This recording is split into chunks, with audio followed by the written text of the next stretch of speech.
you don't sustain your potential without, even if you don't develop it. It doesn't just sit around. It goes stale and curdles and gets sour. And so it's not an acceptable choice, but people make that choice all the time. Especially if they think the Great Father isn't anything but Captain Hook, right? A terrible pirate tyrant who's terrified of death.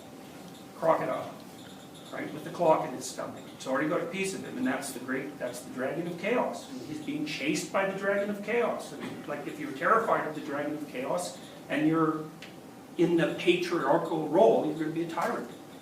And then why the hell would anyone grow up to want to be like you? One of the things I see in my clients very, very often, and this is more characteristic of the males than the females, is that many of them will not allow themselves to experience anger or aggression or to express it because they had tyrannical fathers. You know, and so one of the things they decided when they were like 4 was, I'm never going to be like that. It's like, well, that doesn't work out because, you know, you need the capacity for anger and hostility and aggression and all that. You have to have that at hand. And you don't fix it by refusing to manifest it. All that does is cripple you, because you're missing half of your emotional dynamism and a whole chunk of your power.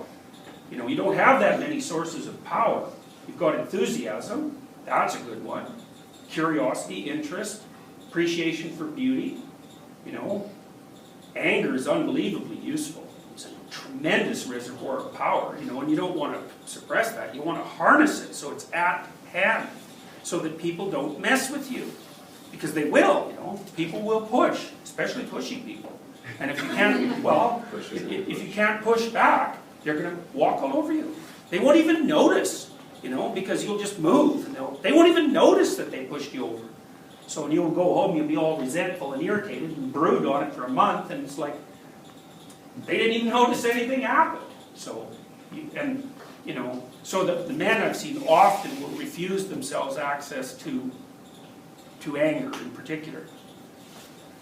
And then with women, it's often the case that they have a harder time getting access to it because women are more agreeable than men. You know? So it's harder for women often to be, you know, it's hard for a woman, even if she's pretty damn tough, to really contend with a guy who's really tough. It's difficult because guys who are really disagreeable, especially if they're physically intimidating and super smart, man, those people are very, very difficult to deal with. You know, because they'll cut you into pieces verbally and they won't budge.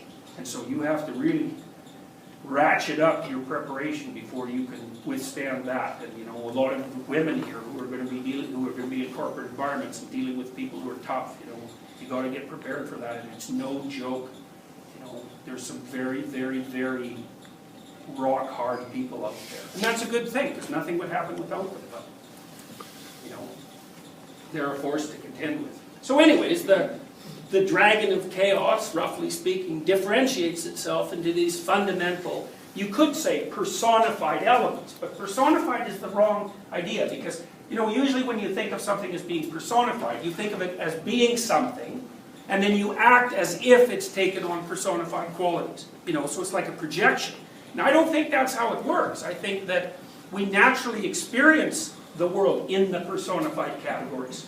And then we have to take them apart to get the world, you know, to get the differentiated world out of them. So, for example, when you're a baby, roughly speaking, the world is your mother. And then as you differentiate the world, it starts to turn into things that aren't your mother. But it isn't like you confuse the world with your mother to begin with. It's the mother is the world to begin with. And it's a perfectly reasonable way of thinking about it. I mean, you're only this big. Your mother's really big. And she's taken 3 billion years to build. So, you know, that's a force of nature to contend with. And by conceptualizing that entity as the world, you've done a pretty good job of initial modeling. Because think about this. You're actually a reflection of the world. Right? You really are, because you were shaped by the world in your evolutionary development. It's like, here's the world, here's you. You're a little reflection of the world. Because the world has made you, and so you embody it. The world is the sort of place where something like you can adjust to it. That means you're a lot like the world. And so if you start out with the assumption that the world is a lot like your mother, it's like, that's a pretty good assumption. It is pretty much like your mother. And she is a force of nature. And so it's not personification. It's first pass understanding. And then, the father comes into it in one form or another, in a fractured form perhaps, or a complete form. You hope that you have a parent, you hope you have an archetypal parent in some sense, who embodies the entire dynamic range of what it means to have that gender. Because then they're a really good representative of the world. Also, most of the world that you're going to interact with isn't stuff, it's people. So, insofar as your mother and your father are the world, that's a really good model, because everyone you meet is going to be your mother or your father, roughly speaking. So, if they're very dynamic people, and they embody the full range of human possibility, insofar as one person can do that, then they're excellent models for what you're going to be interacting with for the rest of your life. And that is what they should be, right? Because on average, what you should do for your children is be as much like the world as you can be, because that'll prepare them for the world. So you shouldn't be too nice, because the world isn't too nice. And you shouldn't be too harsh, because then you'll just crush them. But you shouldn't be, making things easy for them. You should be making things as difficult for them as they can possibly manage. And it takes you really have to have a relationship with the child to be able to do that, because you've got to keep them in the zone of proximal development. And to do that, you have to know what they're like. And so if they can carry 5 pounds Monday, you put another ounce on Tuesday, and that way you allow. It's the anti-Oedipal approach. You encourage them to become strong and independent. Very hard on parents to do that, especially if they define their lives by their children. Because they won't want the child to leave. That's not a good thing. Because you don't end up with the child, you end up with a crippled monster. What is it that you can use to buttress yourself against the undeniable catastrophes of existence? Because it's obvious to everyone that existence is tragic in its fundamental essence, right? Because people are limited and flawed and mortal. It's that's a big problem. Now, hypothetically, that was addressed quite well by traditional religious structures. But then our ability to assume that they were reasonable ways of framing existence is being badly damaged or called into question by the rise of scientific, materialistic, and objective thinking. So the psychological, the academic psychological response to that has been in many ways that, your inframing only shields you from the tragedy of being, and that's what it is. It's a defense mechanism, and that's the terror management, guys. It's right. Fundamentally, your basic problem is that you're terrified of dying, and there's not a bloody thing that can be done about that, so you have to put up shields of various sorts so that you're not constantly assaulted by that problem as you go through your life. And it's a variant of Freudian theory.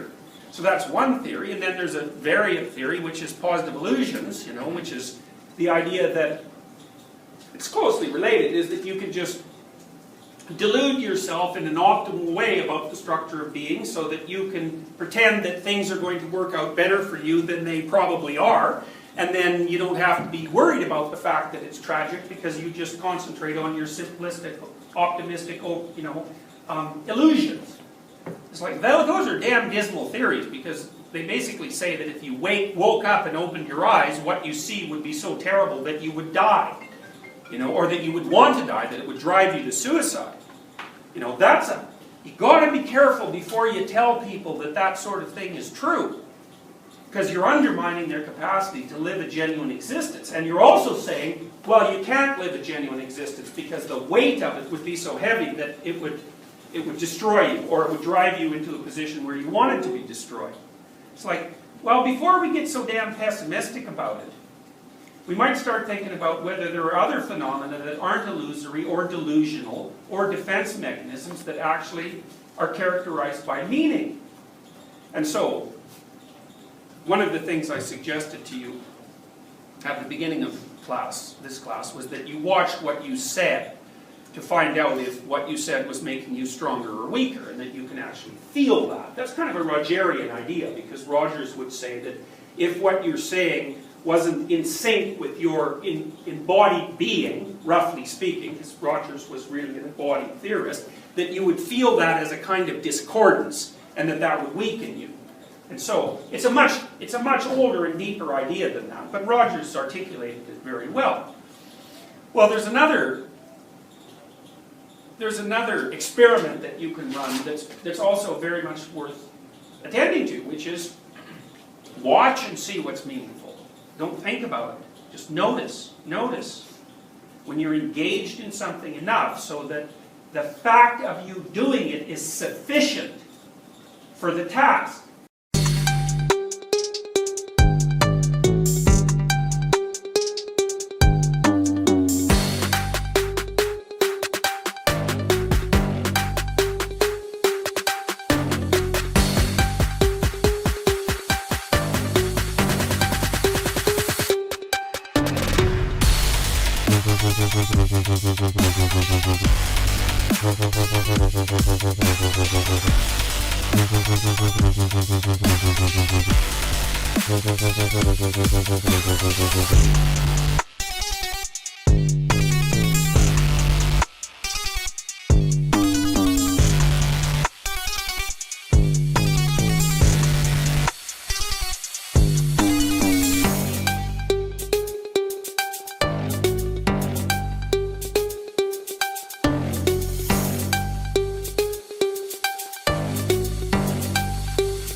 with you I don't ever feel calm.